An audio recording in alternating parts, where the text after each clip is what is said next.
days are cooler, nights are warmer, and I put the blame on you. Time moves slow, but my heart beats faster. When these eyes are looking right at you, right at you. You give me something to believe in, just what I needed. You're the closest. I appreciate you. I appreciate you being you. I don't agree with it, but this is, again, we live in a world where we don't have to agree. But there's too much riding on this, bro. There's too much riding on this.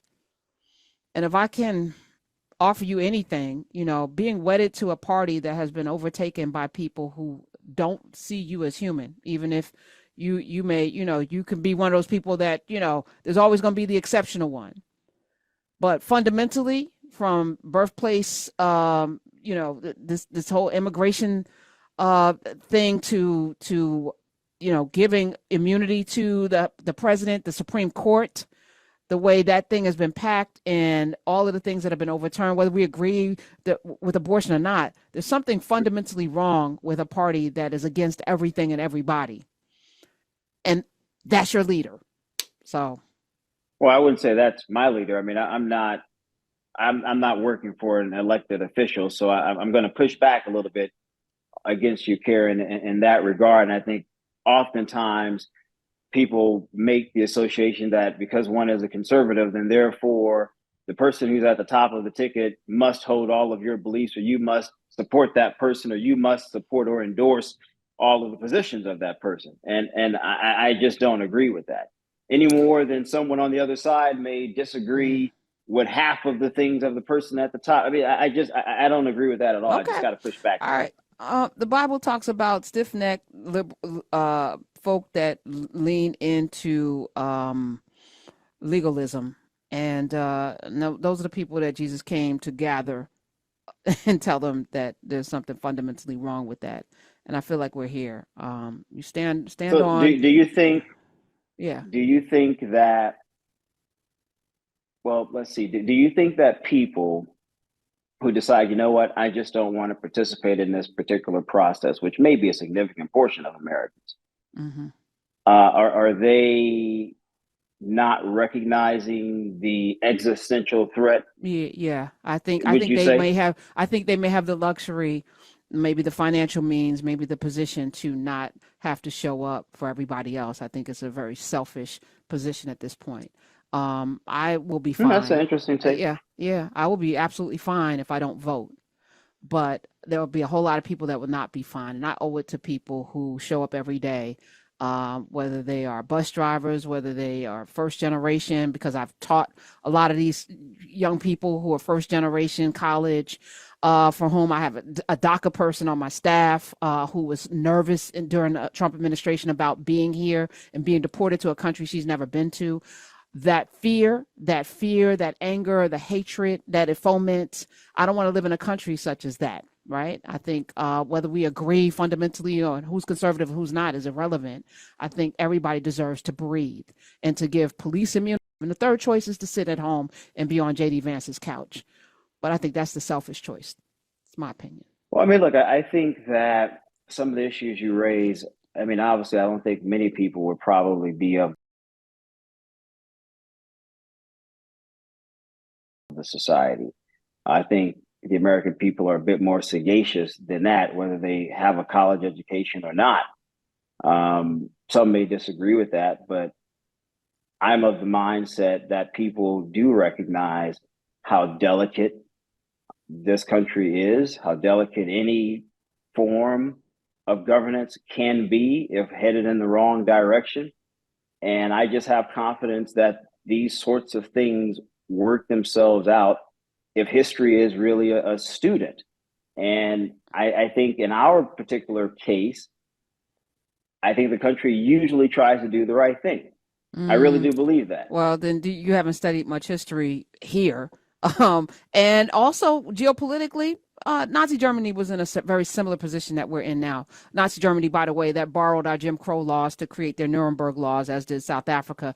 No, there's a lot to be examined here. And we're not just going back, and it hasn't been worse than this, because even when things were bad, even in enslavement, we can go through all of that, there was a sense that we were fighting for something. Now we're all over the place. I'm concerned. Maybe So the thing you don't needs to be think broken. people? Well, I mean, but what do you mean when you say maybe it needs to be broken? What does that mean? That means maybe the whole thing needs all of the facades and the storytelling and the myths and the lies. We're in a nation that doesn't. I mean, the fact that he could question her quote unquote ethnicity, and use that as a wedge item, that people are picking up that mantle and doing the same thing in our community, tells me there's something fundamentally wrong in this country. You said people in our community were picking it up? Yeah, people are questioning whether she's black or not. If you haven't seen it, then I don't know where you're hanging. But yeah, it's out there, and it's. I mean, every black person I know in my circle were offended by that. I don't know a single black person that thought that was acceptable. Yeah. Okay. So you're not familiar with ADOS, Foundational Black Folk, I mean, I don't follow the fringe groups like that, Karen. Well, okay. All right. All right. Yep. So that's where I sit, and I'm tempering this conversation because I feel very, very, very strongly about the privilege of doing down ballot stuff at this point. It's a privilege. It's a privilege, and I'm glad that you have it. I'm glad that you have the privilege, but I do think it is incredibly selfish where we are right now. But I think people should vote for the person that they believe is the best person for the job. I don't believe in attempting to force people to vote one particular way because I think it's my way or because I think I have some moral high ground. I just don't buy into that type of logic. Some people do. I wish them the best of luck with that, but that's just not my position. Probably never will be my position. Okay. Well, I appreciate you coming here today, Shermichael Singleton. Y'all can follow him everywhere, including on Saturday, right here, 3 p.m., 3 to 4, right before Reese Colbert. 2 to 3, Karen. 2 to 3. Okay. All right. 2 to 3. You got me on the show. 2 to 3. All right. Don't Karen. Tell nobody that. I don't want to be blamed for that. But no, that's true. But I do believe in diversity of thought. I just not me personally. I feel very strongly about where we are right now. But, I do also respect what you're doing.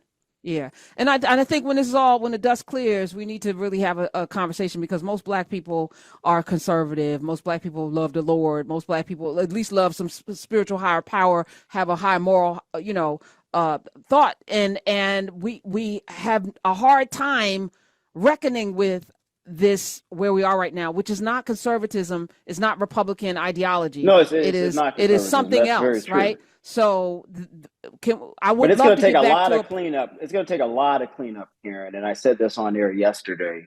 I think when I was on with Anderson Cooper last night, it's going to take a lot of cleanup for people of color to consider, in a large number, right, voting Republican.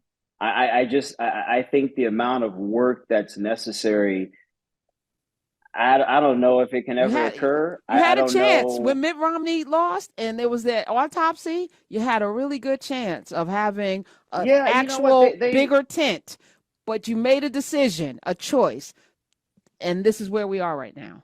No, you're right. The party did have a chance, and the party briefly spent some money, and it appeared that it was legitimate. It appeared that the interest in wanting to expand was there because the face of the country is changing electorally. It's going to become a heck of a lot harder to at least fairly win elections. I'm putting emphasis on fairly because obviously you can change certain laws in certain states to make it more difficult for people to vote. And that certainly is an American. But I don't think under this current element of the party that the belief that you need to necessarily expand the tent is there. The days of Ed Gillespie and Steele and many other, even George W. Bush, Jack Kemp, folks who were proponents of that, those folks who are still deeply conservative and are still working with groups like AEI and other conservative entities. I didn't name Heritage because they've sort of gone towards the populism element and wing of the party, but those folks are still trying to do good work under the ideas of conservatism to move the needle forward. And I Okay. think that's very, very important to sort of recognize that those voices are still there. Michael Steele is still very much so a conservative. He and I talk all the time. Yeah, and he's voting And for and Kamala and Harris because he and knows Kemp, what's at stake. Yeah. So I gotta go. We gotta go to a break. Shermichael, I appreciate you taking some time today, coming in. Thank you for being here. When we come back, we only have a few more minutes. My days are cooler, nights are warmer, and I put the blame on you. Time moves slow, but my heart beats faster. When these eyes are looking right at you,